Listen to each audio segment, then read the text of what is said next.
I'm going to share with you 4 tips that I think will help you get past a weight loss plateau. Number 1, decrease your calories. As you start to lose weight, your body's maintenance level of calories will also start to drop, which means you're going to have to do one of 2 things: either do more exercise or take more calories away. So the first option, take more calories away, I would suggest you take off around 150 to 200 calories at a time. Anything below 100 calories is really hard to track, because it could literally be a handful of vegetables or a salad, for example. The calories in which you choose to take off, I would suggest you get them through carbs and through fats. Keep your protein intake high, and then bring one of the other 2 macronutrients down, either through both or pick one out. If you want to go lower carb, that's fine. Some people work better with higher fats in their diet. Some people work better with higher carbs in their diet. Do whatever you feel is best for your body type. Number 2, add in more exercise. This is the one that I would personally choose myself. I would rather work out more, put more effort in the gym, burn more calories than take food away in my diet. It starts to get to a point where if you reduce calories too much, it can be really tiring, especially you might start to feel hungry.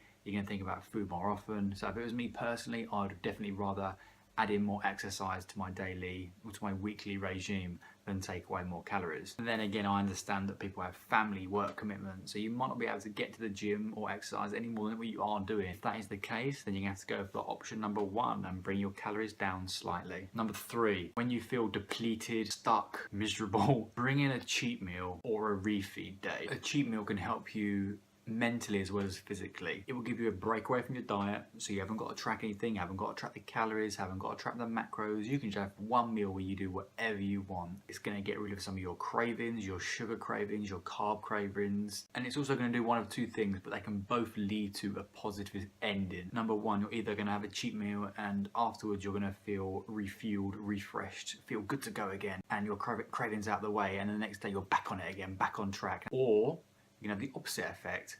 You're either going to, that night, or wake up in the morning and feel like absolute crap. You're going to feel guilty, you're going to feel just dirty, you're just not going to feel good at all, and you're going to feel like it's effort in the gym. The next day after a cheat meal, sometimes you can have what I like to call a food hangover. Now, if this is the case, it can lead to a positive ending though, because you get so frustrated and upset with yourself that you let it go that extreme that you end up just wanting to get back on it anyway. You want to get back in there. And then you can have the refeed option. This isn't nowhere near the same as a cheat meal, because you are going to still have to count your calories, count your proteins, fats and carbs. A refeed is where you fully refuel a system full of glycogen, ready to go again for the next week of dieting. Now ideally you want to keep your fats nice and low and put the extra calories to carbs. We're talking bread, sweet potato, white potato, rice, pasta, things that are like that. You can't go out there and just eat anything you want, because you need to track everything. You can of course add in some sweets, a little bit of chocolate, a little bit of sugar, but you're still going to need to track it. This option can be good because it can cure a little bit of that craving. Might not fully cure that craving, but it will get a big part of it out of the way, and then you will also, you won't feel guilty because you've controlled it. If you're going to do the refeed option, I suggest you push your calories up to maintenance level, and then put the rest of the calories all to carbs. The only time I would choose a refeed day over a cheat meal day is if I'm doing a competition prep like I am now. I would choose, especially closer towards the competition, I would choose a refeed day so I can control what I'm eating, so I know what I'm eating, and so my hard work in the week isn't undone. However, if I wasn't doing a competition, trust me, I would definitely have a cheat meal, and sometimes I have had half a cheat day, but we're all human. Lastly, number 4, have a week off from your calorie deficits. What I mean is push your calories up to maintenance level just for 1 week, just to allow your body to regroup, refuel.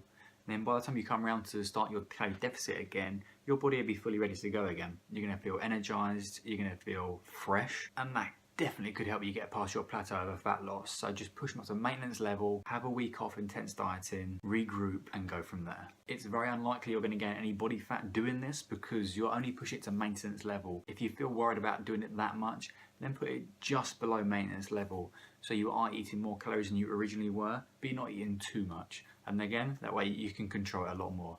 And I would suggest you get most of the macronutrients back up through carbs. Hope you found them tips useful, guys, and hopefully you can use them in your own fitness journeys. I'll see you soon for more fitness videos.